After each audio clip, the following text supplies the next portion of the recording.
masak kah, kau melayan tetamu kah, kau bikin kopi, kau ingat Tuhan Yesus. Itulah maksud dia beriman. Iman, itulah maksud dia iman. Kau memberi perpuluhan pembangunan pun, kau ingat Tuhan Yesus ini kau punya. Ini kau punya. Jangan dulu kau pikir, oh kalau saya bagi 1.000 saya punya persepuluhan, nanti datang tuh 5.000 tuh, tunggu. Itu bukan membangun dasar iman tuh. Jangan salah guna, jangan kamu salah paham di dalam itu iman. Iman itu harus suci. Iman pun mesti suci. Oke, lepas tuh kita pergi di dalam Efesus pasal 4 ayat 13.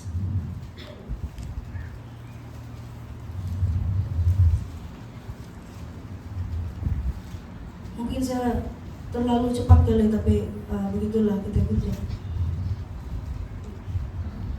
Oke, Efesus pasal 4 ayat 13 hingga 16. Sampai kita semua telah mencapai kesatuan iman dan pengetahuan yang benar tentang anak Allah, kedewasaan penuh dan tingkat pertumbuhan yang sesuai dengan kepenuhan Kristus. Sampai dibilang, sampai kita semua. Kita di sini masih belajar, banyak lagi yang masih mau belajar. Belum sampai itu kepenuhan Kristus. Belum sampai. Kamu banyak lagi mau belajar. Kita perlu banyak lagi belajar. Dan ayat 14, sehingga kita bukan lagi anak-anak yang diombang-ambingkan oleh rupa-rupa angin pengajaran, oleh permainan palsu manusia dalam kelicikan mereka yang menyesatkan. Ini banyak. Bila kamu tengok seseorang yang berkhotbah, entah di YouTube, mana-mana jalan dalam sosial media, kamu tengok WhatsApp kah, Telegram kah, apa sajalah, kamu jangan sembarangan ambil apa yang dia itu seseorang itu coba sampaikan. Kamu kena selidik betul-betul cara dia menyampaikan itu firman Tuhan itu betulkah dari Roh Kudus atau guna ini. Pastikan itu betul-betul dari Roh Kudus. Itulah kenapa kamu harus membangun iman kamu lebih lagi guna bahasa roh kamu. Bahasa roh merangkumi 4 bahagian. Bahasa roh, bahasa pribadi.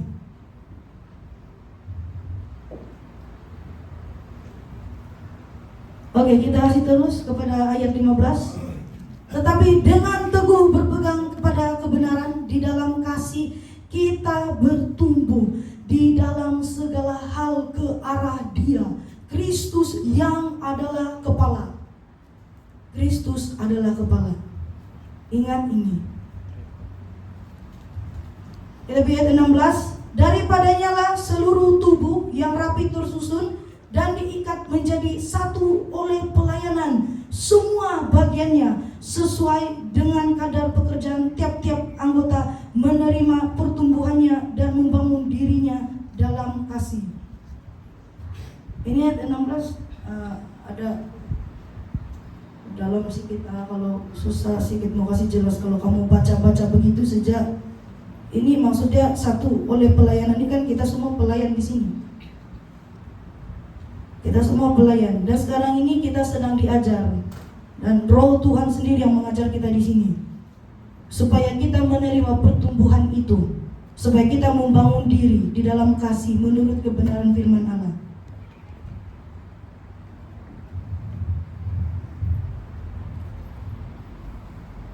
Kita pergi 1 Korintus pasal 14.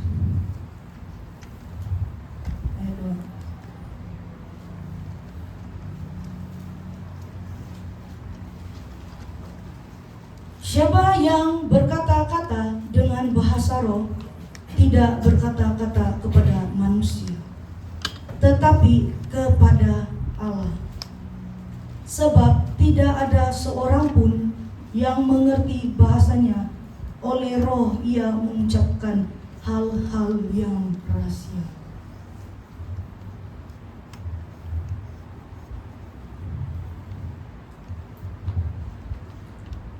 Ini menafsir bahasa roh ini. Bukan semua diberi karunia. Dia khusus dipilih. Tuhan sendiri yang akan memilih. Sebab menafsir bahasa roh itu sangat berbahaya. Sebab itu kau masuk di dalam alam yang lebih dalam lagi.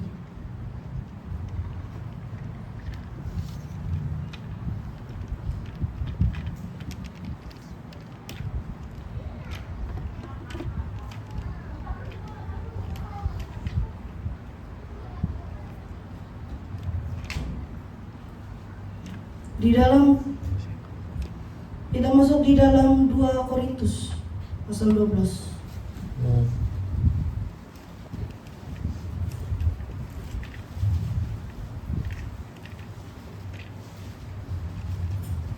Ayat 9-10. Tetapi jawab Tuhan kepadaku, cukuplah kasih karuniaku bagimu, sebab justru dalam kelemahanlah kuasaku menjadi sempurna. Sebab itu terlebih suka aku bermegah atas kelemahanku, supaya kuasa Kristus turun menaungi aku.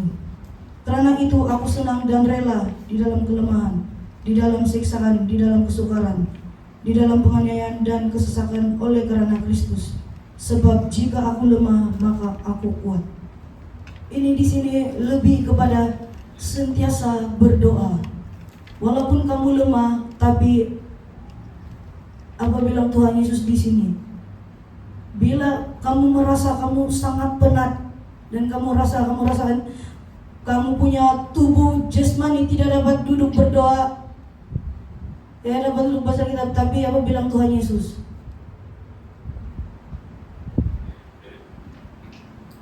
Kuasa Tuhan makin sempurna dalam kehidupan kita.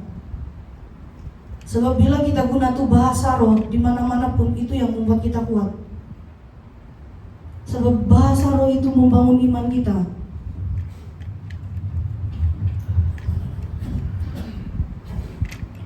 Dan seperti yang saya cakap tadi, bahasa roh ini merangkumi kepada 4 bagian.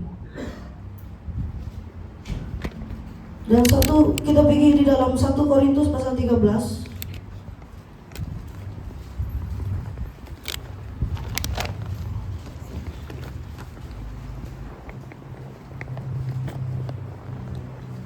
Ayat 1. Sekalipun aku dapat berkata-kata dengan semua bahasa manusia dan bahasa malaikat, tetapi jika aku tidak mempunyai kasih, aku sama dengan gong yang berkumandang dan canang yang gemerinci. Saya tidak mau sentuh kepada kasih, yang saya mau sentuh kepada bahasa. Dan bahasa yang kita guna sentiasa itu merangkumi kepada 4 bagian. Pertama adalah bahasa roh. Dan kedua itu adalah, pertama itu bahasa manusia. Kedua itu bahasa roh. Kamu guna secara pribadi. Kalau saya, semenjak saya didoakan oleh malaikat Mikael turun, saya rasa itu bukan Mikael, Gabriel. Saya berdoa, saya guna itu bahasa yang baru. Lucu juga lah.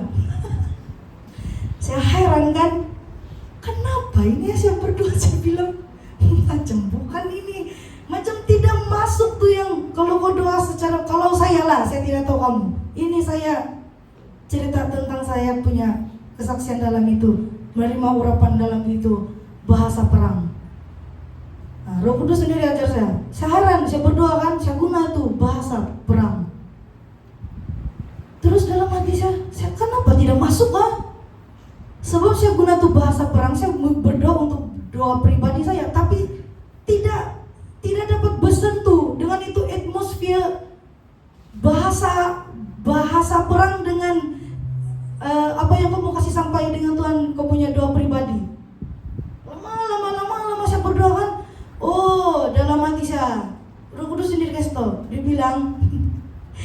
Yang kau gunakan itu bahasa perang. Kau berinteraksi dengan orang untuk berperang. Bukan kau guna untuk dosa pribadi, bukan kau guna untuk doa pribadi kau yang Tuhan Yesus kau tolong. Ini hari kami begini-begini. Itu bukan kau guna untuk itu. Kalau saya tidak tahu kalau kamu, sebab itu masing-masing pimpinan Roh Kudus dalam setiap pribadi kamu. Itulah saya bilang ada 4 bagian. Bahasa pertama adalah bahasa manusia. Bahasa kedua adalah bahasa roh pribadi kamu. Dan bahasa ketiga itu adalah bahasa lain. Kedua bahasa malaikat, ketiga bahasa lain. Nanti sekarang kamu tidak akan paham apa yang saya coba sampaikan. Nanti kamu akan paham. Kita belajar dari kita punya mentor. Oke, sebab saya permulaan pun saya tidak paham, tapi Roh Kudus kasih paham saya. Lepas itu kita pergi Kisah Para Rasul pasal 2.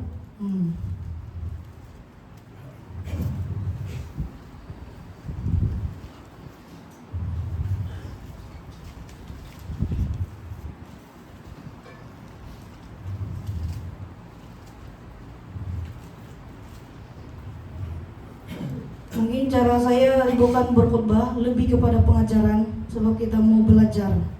Kamu mau belajar, mengerti. Oke?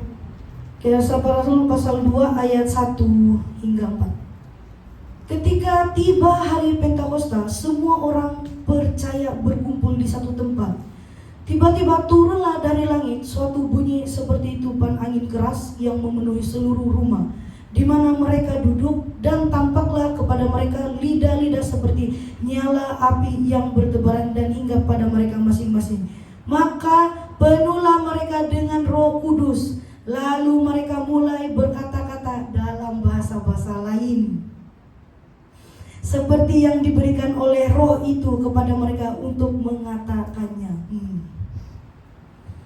Maksudnya bahasa-bahasa lain ini bahasa pribadi kamu masing-masing. Kan Pastor Jas punya bahasa lain, saya punya bahasa lain, tidak sama. Kita semua punya bahasa roh, tidak sama. Itulah maksudnya bahasa-bahasa lain. Dan 1 Korintus pasal 12.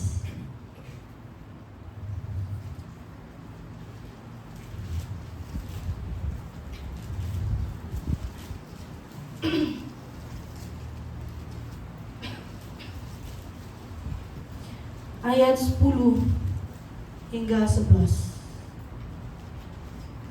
Kepada yang seorang Roh memberikan kuasa untuk mengadakan mujizat, dan kepada yang lain ia memberikan karunia untuk bernubuat, dan kepada yang lain lagi ia memberikan karunia untuk membedakan bermacam-macam roh.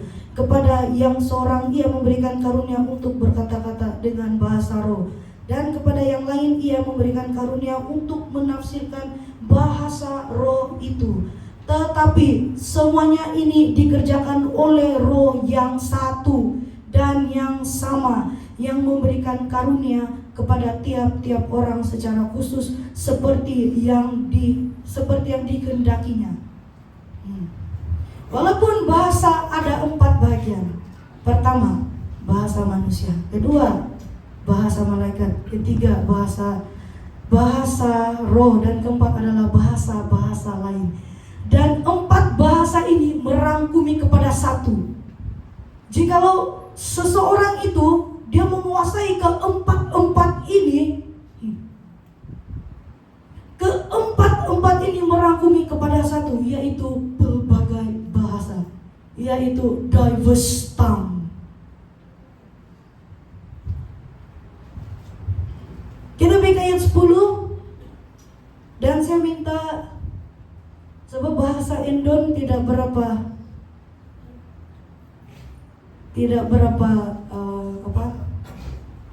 kita pilih Audrey King James. Kita pilih bahasa Malaysia dulu. terjemahan baru.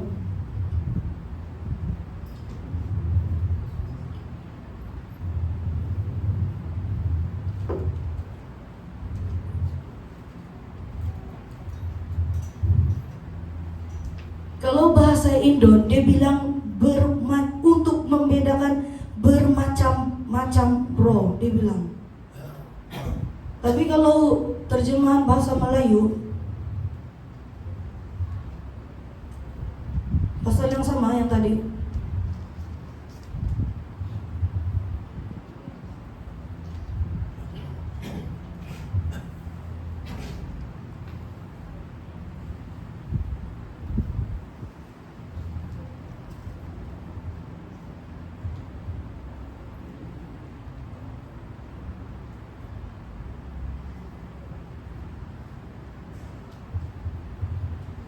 Boleh gak Audrey?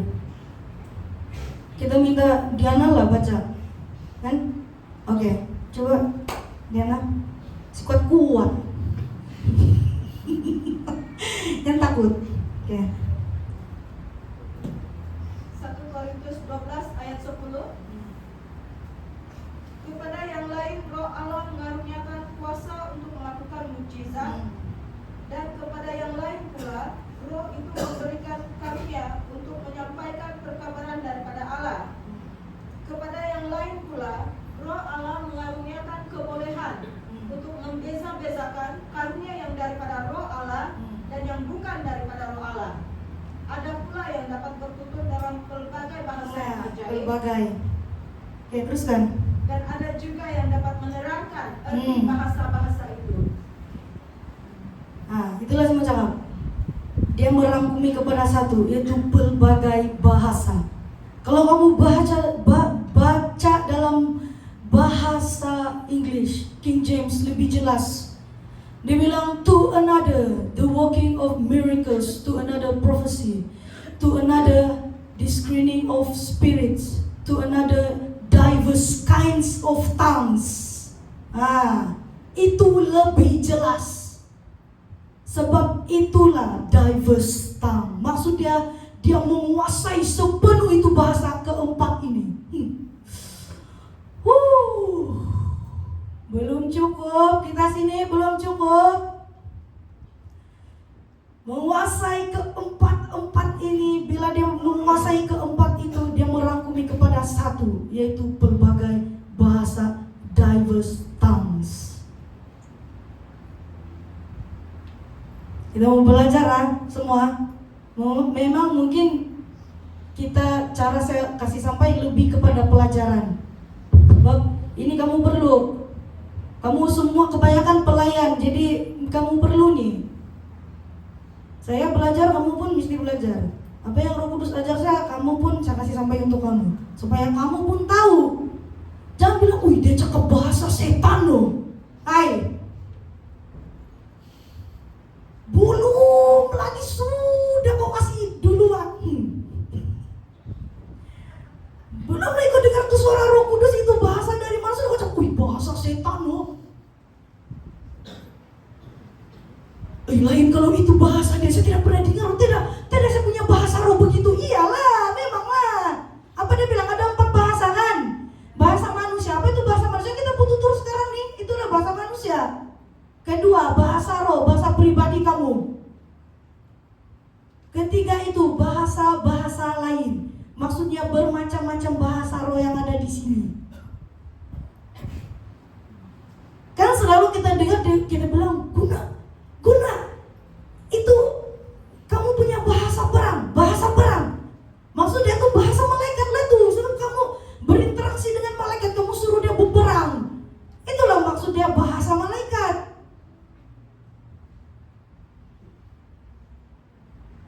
Saya rasa ini cukup jelas untuk kamu mau paham di dalam ini mengenai tentang bahasa roh.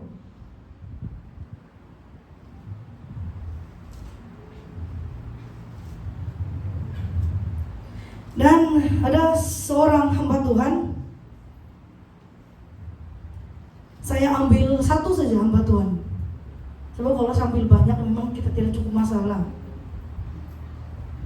Dan ini saya ambil, dan Roh Kudus bilang, kau ambil ini. Duduk, saya bilang, Tuhan Yesus, saya bilang, macam mana nih? Dia bilang, kau ambil ini, dia kasih ini. Kan gembala sidang sentiasa sen saya tentang pelayanan siapa-siapa hamba Tuhan yang betul-betul hamba Tuhan. Dia sentiasa send forward sampai mau penuh telepon saya. Dia di kampung pun dia sentiasa send. Saya bilang, Mbak, apa lagi dia di send nih? Jadi saya tengok, jadi ada beberapa yang lama sudah dia hantar sama saya, tapi Roh Kudus kasih ingat saya balik yang gembala sidang pernah hantar sama saya. Dia bilang, kok kasih tengok ini. Dalam hati saya, dia bilang supaya dorang lebih mengerti. Sebab level kita di sini belum cukup mencapai untuk itu level pengertian tentang bahasa itu. Kalau setakat kamu mendengar saja, kamu sini kan jadi ini lilit sana. Jadi putar belit, merepek nih. Jadi mesti kamu tengok video. Bila kamu tengok video baru, oh begitu pula. Sebab rendah. Terus terang saya cakap, saya minta maaf tapi itu. Jadi itu saya bilang, apa yang saya belajar, kamu pun sama-sama kita belajar. Oke, Audrey, saya minta tuh video. Dan ini hamba Tuhan bukan biasa-biasa. Dan saya bilang, patutlah dia ada gelaran di sana.